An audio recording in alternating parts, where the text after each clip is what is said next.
ହୁଅନ୍ତୁ।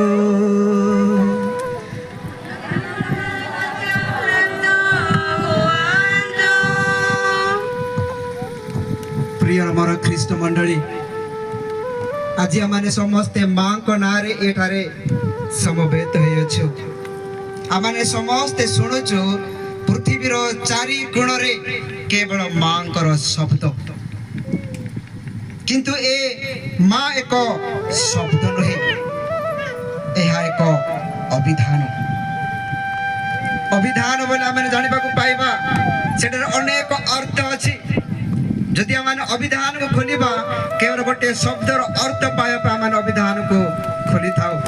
सेतिपाई महान व्यक्ति जड़े कहती माँ एक शब्द नुहे, यह एक अभिधान। जिते आम माँ को विषय कल्पना करिबा से होचंती माँ जी कि मुंड उपरे थाए जो स्नेहर हाथ से होची मोर मार हाथ। से कहती भूलई दिए जहा दुखर बाट से तो मार गीत, धूली झाड़ी जीए करे संजत से तो मार पणत, दुनिया भितरे जहा गोटे अमृत से तो मार भात, जीवन रे जहा सब ठारो अमूल्य से तो मार गेल, सारा संसार रे जहा स्वर्गतुल्य से तो मार कल, देवतार आशीर्वाद परि अभय से तो मार स्नेह, नरकर जंत्रणाटू जहा असह्य से तो मार लुह। प्रिय मोर बाप माँ भाई भणी माने ए होची माँ गुण। आज से ही स्वर्गीय माँ कटिकटे रे आम समवेत हो जो स्वर्गीय माँ ताकर सकल आनंद को से परित्याग करी से आम निमंते यही पृथ्वी को निजर कष्ट को से जलांजलि देथिले। से कष्ट माध्यम रे से प्रभु को यही पृथ्वी को आनी आ जी आम को परित्राण प्रदान कले। आज आमने से ही माँ को निकट रे समवेत हो से यही माँ जो माँ निजर पुत्र को से केवल परित्याग करना, से यही माँ जो माँ दुख कष्ट मध्य केवल से भांगी पड़ी ना, से होचंती यही माँ जो माँ के प्रति मुहूर्त से ईश्वर को गौरव प्रशंसा करथिले। आज आम से माँ को पाई समस्त धन्य मन करुअछु। आईपाई आज ताहाको न भूली आमने यही पवित्र दिव्य यज्ञ माध्यम मध्यस्थतार आमने प्रभु को निकट को आसीअछु जे ताहाको निकट रे आमने निजको दंडमान होई तांकर अनुग्रह पाया पाई आमने समस्त एटे समवेत होइअछु। सेतिपाई आसतु मोर प्रिय बाप माँ भाई भणी माने अनेक समय आम अनेक मात्रा रे प्रार्थना करि थाउ, अनेक समय आम ध्यान करि थाउ, अनेक समय आम उपवास करि थाउ, अनेक समय आम माने निजर जीवन को गुरुत्व देई आमहर एही भक्ति क्रिया को आम दूरे दे थाउ। आ एही समय आम प्रभु को ठारो दूर को चली जाई थाउ। सेतिपाई बेले बेले आम जेते जेते से आम प्रार्थना कले मध्य आमहर प्रार्थना ईश्वर को ठारे ग्रहण योग्य होई न थाए, कारण आमहर से ही पाप आमहर से ही कलंक ईश्वर को निकट पहुंचे आमहर को बाधा प्राप्त करि थाए। सेतिपाई जिसाय पुस्तक अध्याय 59 तार 2 पद रे लिखा अछि, तुम मानकर दोष सकल तुम ठारो तुम ईश्वर को पृथक करि अछि, तुम मानकर पाप सब ताहाको मुख को तुम ठारो गुप्त रखि अछि, सुतरां से तुमर कथा सुनु नांती।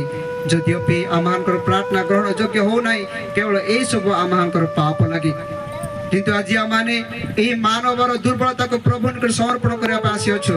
से तो मोर प्रिय बाप माँ भाई भणी माने जते आमने ही पवित्र प्रिय को आगु ने आमने इच्छा प्रकाश करूछु। आसंतु सेही प्रभुंगर सेही पुत्रेश्वर ठारो अनुग्रह पाइबा निमंते करथिबा सकल पाप लग अनुताप करिबा।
ଯାତ୍ରା ଆଉ ଏହି ଗୁମ୍ଫା ଯାତ୍ରା କଣ ହେଇଛି ଆଜି ଏଲିଜାବେଥଙ୍କ ସହିତ ମା ମାରିଆଙ୍କର ସାକ୍ଷାତକାର କେବଳ ଆଜି ଏହି ଏଲିଜାବେଥ ଏବଂ ମା ମାରିଆଙ୍କ ବିଷୟରେ ଶୁଣିଲେ ଅତିରିକ୍ତ ହେବ ନାହିଁ ତାପରେ ଆମେ ମାନେ ମଧ୍ୟ କିଛି କିଛି ବାକ୍ୟକୁ ଯିବା ଆଉ ସେ ବାକ୍ୟ ଯାହାକି ଆମେ କୋଉଠି ଶୁଣିଲୁ ପ୍ରଥମ ପଟନ ଶୁଣିବାଟା ତ ଅଟେ ବୁଝିଲେ ଅଛି ପ୍ରଥମ ପଟନର ବାକ୍ୟ ଆଉ ଆମେ ସବୁ ଗରିବ ତ ସେଥିପାଇଁ ଗରିବ ଆକା ପ୍ରଥମେ ମନେ ପଡୁଛି ନାଇଁ ଆମେ ସମସ୍ତେ ଧନୀ ଆମେ ସମସ୍ତେ ଧନୀ ଗରିବ କାହାକୁ କୁହାଯାଏ କାହାକୁ କୁହାଯାଏ ଏହା ଗୋଟେ ଭୁଲ ଧାରଣା କେବେ ନିଜକୁ ଗରିବ ବୋଲି କେବେ ଆଖ୍ୟା କରନ୍ତୁ ନାହିଁ ଆପଣମାନେ କେବେ ହେଲେ ନିଜର ଏହି ପ୍ରାକୃତିକ ସମ୍ପତ୍ତି ଉପରେ କେବେ ହେଲେ ଧନୀ ଆଉ ଗରିବ ତୁଳନା କରନ୍ତୁ ନାହିଁ ଏହି ପ୍ରାକୃତିକ ଏହି ସୌନ୍ଦର୍ଯ୍ୟ ଏହି ଧନ ସମ୍ପତ୍ତି ଏହି ଦୌଲତ କେବଳ ଗୋଟେ କ୍ଷଣିକ ପାଇଁ ଏଇଥିପାଇଁ କେବେ ହେଲେ ଧନୀ ବୋଲି କେବେ ଗର୍ବ କରନ୍ତୁ ନାହିଁ ଜୟ ଯୀଶୁ ଜୟ ଯୀଶୁ ଯଦି ଧନୀ ବୋଲି ଗର୍ବ କରୁଛନ୍ତି ନିଜର ଆତ୍ମା ଗାରିମାରେ ଗର୍ବ ବୋଲି ଆପଣ ଗର୍ବ କରନ୍ତୁ ନିଜର ଦୟାରେ ନିଜର କରୁଣାରେ ନିଜର କ୍ଷମାଶୀଳତାରେ ମୁଁ ଜଣେ ଧନୀ ବ୍ୟକ୍ତି ବୋଲି ଆପଣମାନେ ପ୍ରକାଶ କରନ୍ତୁ କିନ୍ତୁ ଧନ ଦୌଲତରେ ଜ୍ଞାନରେ ପାୱାରରେ କେବେ ନିଜକୁ ଧନୀ ବୋଲି ଅନ୍ୟକୁ ପ୍ରକାଶ କରନ୍ତୁ ନାହିଁ ଜୟ ଯୀଶୁ ଜୟ ଯୀଶୁ ଜୟ ଯୀଶୁ ଆଜି ଏହି କୁମାର ମାରିଆ ଏହି ଏଲିଜାବେଥ ତାଙ୍କଠାରେ ଧନ ନଥିଲା ତାଙ୍କଠାରେ କୌଣସି ରୂପା ସୁନା ନଥିଲା କେବଳ ତାଙ୍କଠାରେ ସ୍ୱଚ୍ଛ ହୃଦୟ ଥିଲା ତାଙ୍କଠାରେ ଗୋଟେ ସ୍ୱଚ୍ଛ ବ୍ୟବହାର ଥିଲା ତାଙ୍କଠାରେ ଗୋଟେ ନିର୍ମଳ ହୃଦୟ ଥିଲା ସେଥିପାଇଁ ଆଜି ଏମାନେ ପ୍ରଭୁଙ୍କର ଅନୁଗ୍ରହ ପାଇଅଛନ୍ତି ଆଜି ଏମାନେ ପ୍ରଭୁଙ୍କର ଅନୁଗ୍ରହରେ ପରିପୂର୍ଣ୍ଣ ହୋଇଛି ଆଜି ଏମାନେ ଏଥିପାଇଁ ପବିତ୍ର ଆତ୍ମାଙ୍କ ଶକ୍ତିରେ ପରିପୂର୍ଣ୍ଣ ହୋଇଅଛନ୍ତି ଆଜି ଦ୍ୱିତୀୟ ପଟ ଆମେ ଶୁଣୁଥିଲୁ ଯେ ଖ୍ରୀଷ୍ଟଙ୍କ ଠାରେ ନୂତନ ଜୀବନ ବା ନାହିଁ ପ୍ରକୃତ ଖ୍ରୀଷ୍ଟ ଜୀବନର ଚିହ୍ନ ପ୍ରକୃତ ଖ୍ରୀଷ୍ଟ ଜୀବନର ଚିହ୍ନ এই চিহ্ন কেউ ভଳିଆ চিহ୍ନ ହୋଇଥାଏ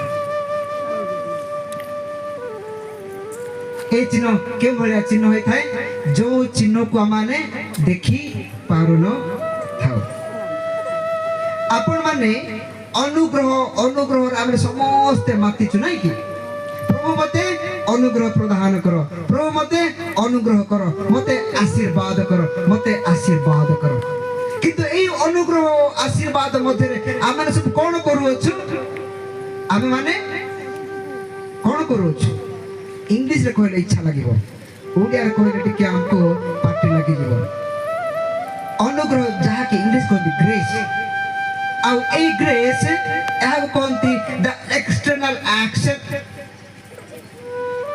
ଗୋଟେ ଚିହ୍ନ ସ୍ୱରୂପ ଆମେ କଣ କରୁଛୁ ପିତା ଓ ପୁତ୍ର ଏବଂ ପବିତ୍ର ଆତ୍ମା ବୋଲି ଆମେ ଚିହ୍ନ ପକାଉଛୁ এই পিতা ও পুত্র এবং পবিত্র আত্মা আমি সমস্ত এই চিহ্নକୁ ଦେଖିବାକୁ ପାଇଲୁ কিন্তু তহিরে যাহা ঘটনা ঘটিলা আমি দেখি পারলো কি তাহা হচ্ছে ইন্টারনাল গ্রেস ভিতরে সে অনুগ্রহে পরিপূর্ণ হচ্ছে জয় যিশু জয় যিশু জয় যিশু আজ আমরা সমস্ত এই ডকাসি প্রার্থনা কলু তাহা মানে সমস্ত জনে আর জনকু দেখিବାକୁ পাইলু কিন্তু এই প্রার্থনা করিবা গোটে চিহ্ন সহ আমি আরম্ভ কলু কিন্তু ইন্টারনালি আমাଙ୍କର ଭିତରେ ତା ଅନୁଗ୍ରହରେ ପୂର୍ଣ୍ଣ ହେଲା ତା ଅନୁଗ୍ରହର କାରଣ ହେଲା ତା ଅନୁଗ୍ରହର ବାଟକୁ ତାହା ଉନ୍ମୁକ୍ତ କଲା ଆଉ ଏହା ହେଉଛି ଅନୁଗ୍ରହର ଗୋଟିଏ ପ୍ରତୀକ ସେଥିପାଇଁ ପ୍ରକୃତ ଖ୍ରୀଷ୍ଟିଆନ ଜୀବନର ଚିହ୍ନ କ'ଣ ଲେଖା ଅଛି ପ୍ରେମ ଆନ୍ତରିକ ହେଉ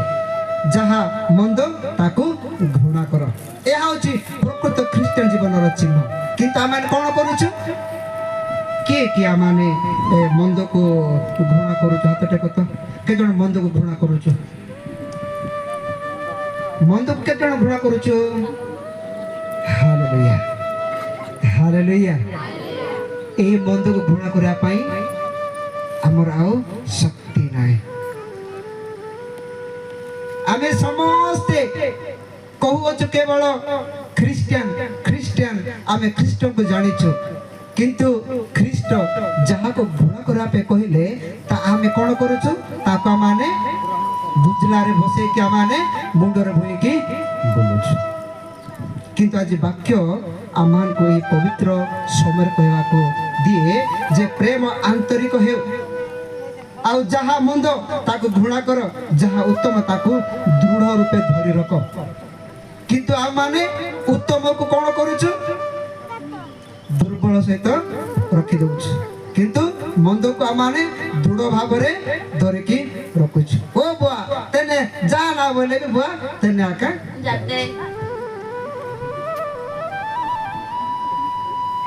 ବାପା ମା ମାନେ କହୁଥିବେ ପିଲା ଛୁଆ ମାନଙ୍କୁ ଏହା କର ନାହିଁ ତାହା କର ନାହିଁ, ଆମମାନେ ତାହା ହିଁ କରୁଛେ। ବାପା ମାର କଥା କହିଲେ ମାତ୍ର ପିଲାମାନେ ହଁ, କେତେବେଳେ ପିଲାଙ୍କ କଥା କୁହା ହବ ସେତେବେଳେ ନାଇଁ, ଯେତେବେଳେ ବାପା ମା କଥା କୁହାହବ ପିଲାମାନେ ହଁ, ଯେତେବେଳେ ପିଲାଙ୍କର କଥା କୁହାହବ ପିଲାମାନେ ପିଲାମାନେ ସେଥିପାଇଁ ମୋର ପ୍ରିୟ ବାପା ମା ଭାଇ ଭଉଣୀ, ଭାତୃ ଅନୁରାଗରେ ପରସ୍ପରକୁ ପ୍ରେମ କରିବା ଆମମାନଙ୍କର ଖ୍ରୀଷ୍ଟୀୟ ଜୀବନ। ଭାତୃ ଅନୁରାଗରେ ପରସ୍ପରକୁ ପ୍ରେମ କରିବା ଆମ ଖ୍ରୀଷ୍ଟୀୟ ଜୀବନ। ଉଦ୍యోଗରେ କେବେ ଶିଥିଳ ହୁଅ ନାହିଁ, ଉଦ୍యోଗରେ କେବେ ଶିଥିଳ ହୁଅ ନାହିଁ, ଆମମାନଙ୍କର ଆଗ୍ରହରେ କେବେ ହେଲେ ଶିଥିଳ ହୁଅ ନାହିଁ। ନିଜର ଆଗ୍ରହକୁ ମାନେ ଆଗକୁ ନେବା ପାଇଁ ଚେଷ୍ଟା କରିବା। ପ୍ରତି ରବିବାର ଦିନ ପ୍ରାର୍ଥନା କରିବା ପାଇଁ ଆମମାନଙ୍କର ଆଗ୍ରହ ନାହିଁ, ପ୍ରଭୁଙ୍କର ବାକ୍ୟ ଶୁଣିବା ଆଗ୍ରହ ନାହିଁ, ଗୀର୍ଜା ଯିବା ପାଇଁ ଆଗ୍ରହ ନାହିଁ, କିନ୍ତୁ ତେବେ ଆମେ କିପରି କହିବା ଆମେ ଖ୍ରୀଷ୍ଟିଆନ? ଆମେ କିପରି ଆମେ ଅନ୍ୟକୁ ଦେଖିବା ଆମମାନଙ୍କ ସେଇ ଖ୍ରୀଷ୍ଟିଆନର ରୂପ? ସେଥିପାଇଁ ଏ ହେଉଛି ଖ୍ରୀଷ୍ଟିଆନ ଜୀବନର ଚିହ୍ନ। ଯଦି ଖ୍ରୀଷ୍ଟ ଜୀବନର ଚିହ୍ନ ଆମମାନେ ଯଦି ଅନ୍ୟକୁ ଦେଖିବାର ଅଛି, ତାହେଲେ ଆମମାନେ ଜଣକୁ ପ୍ରେମ କରିବା ଆବଶ୍ୟକ। ନିଜର ଆଗ୍ରହକୁ ଆମମାନେ କେବେ ହେଲେ ହରେଇବା ନାହିଁ ବା ଶୀତଳ କରିବା ଆବଶ୍ୟକ ନାହିଁ। ଆତ୍ମାରେ ପ୍ରଜ୍ୱଳିତ ହୋଇ ପ୍ରଭୁଙ୍କର ସେବା କରିବା, ଭରସାରେ ରହି ଆନନ୍ଦିତ ହୁଅ, ଦୁଃଖ କ୍ଲେଶରେ ଧୈର୍ଯ୍ୟ ଧର ଓ ଧୈର୍ଯ୍ୟଶୀଳ ହୁଅ, ପ୍ରାର୍ଥନାରେ ବିନିଷ୍ଟ ରୁହ। ଆତ୍ମାରେ ପ୍ରଜ୍ୱଳିତ ହୋଇ ପ୍ରଭୁଙ୍କୁ ସେବା କରିବା ଖ୍ରୀଷ୍ଟିଆନ ଜୀବନର ଚିହ୍ନ ଅଟେ। ଭରସାରେ ରହି ଆନନ୍ଦିତ ହେବା ଖ୍ରୀଷ୍ଟ ଜୀବନ ଗୋଟେ ଚିହ୍ନ ଅଟେ। ଦୁଃଖ କ୍ଲେଶରେ ଧୈର୍ଯ୍ୟଶୀଳ ହେବା ଖ୍ରୀଷ୍ଟିଆନ ଜୀବନର ଚିହ୍ନ ଅଟେ। ଆଉ ପ୍ରାର୍ଥନାରେ ନିବିଷ୍ଟ ରହିବା ଖ୍ରୀଷ୍ଟିଆନ ମାନଙ୍କର ଚିହ୍ନ ଅଟେ।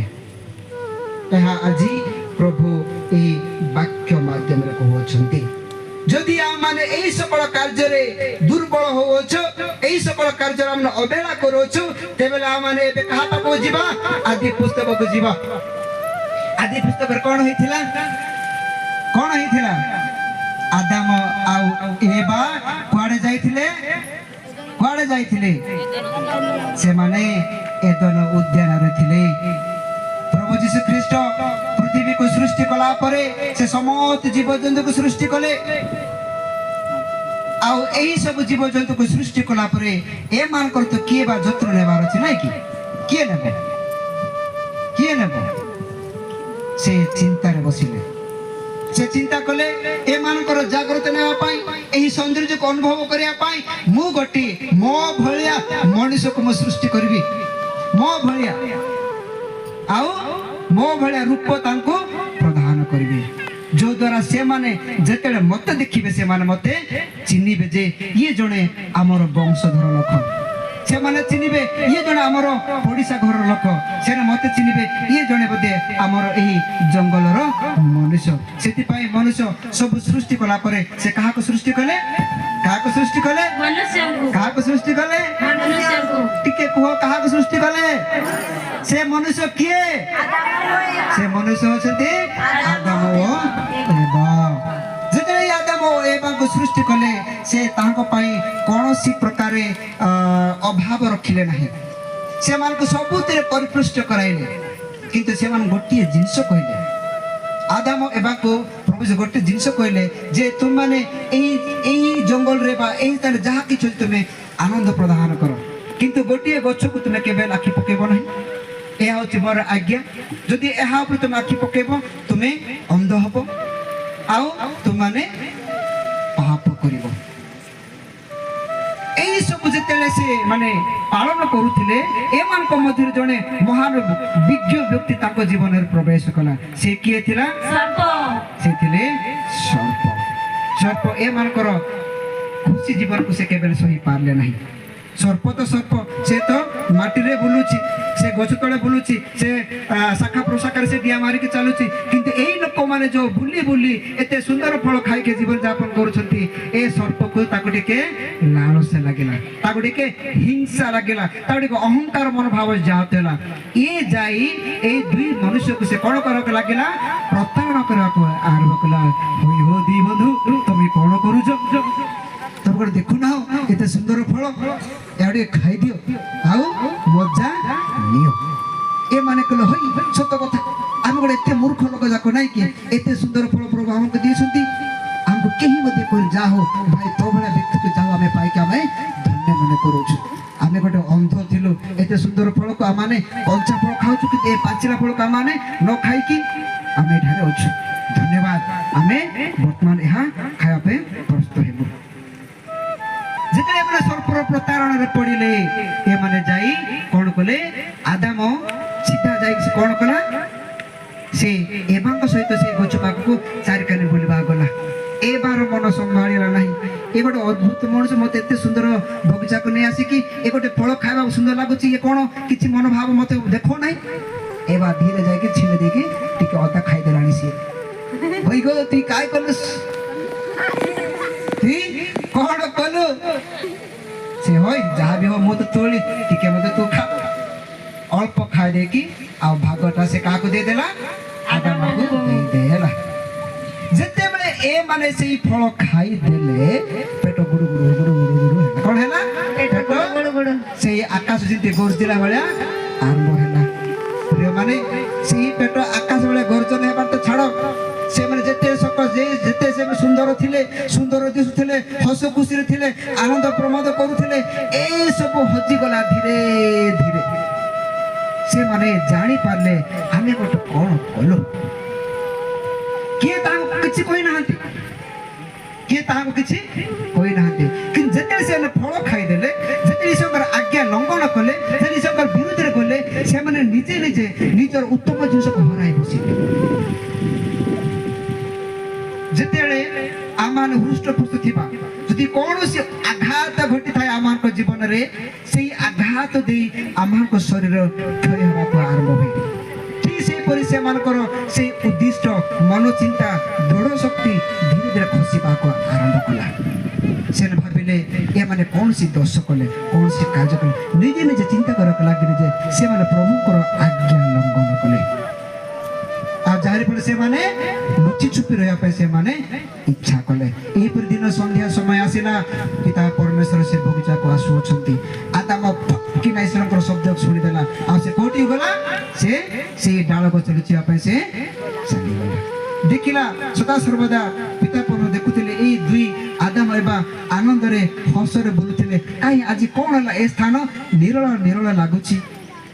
ସେ ପାଟି କରି କହିଲେ, ଆଦାମ କହୁଛି ପ୍ରଭୁ, ମୁଁ ଏଠାରେ ଗୁଲାବଜାମ ଖାଉଛି କହିଲା କି? ଆଦାମ କହିଲା, ପ୍ରଭୁ ମୁଁ ଜାଣିଲି ମୁଁ କଣ କଲି, ମୁଁ ଆଉ ତମକୁ ଦେଖିବା ପାଇଁ ମୋର ଆଉ ସାହସ ନାହିଁ।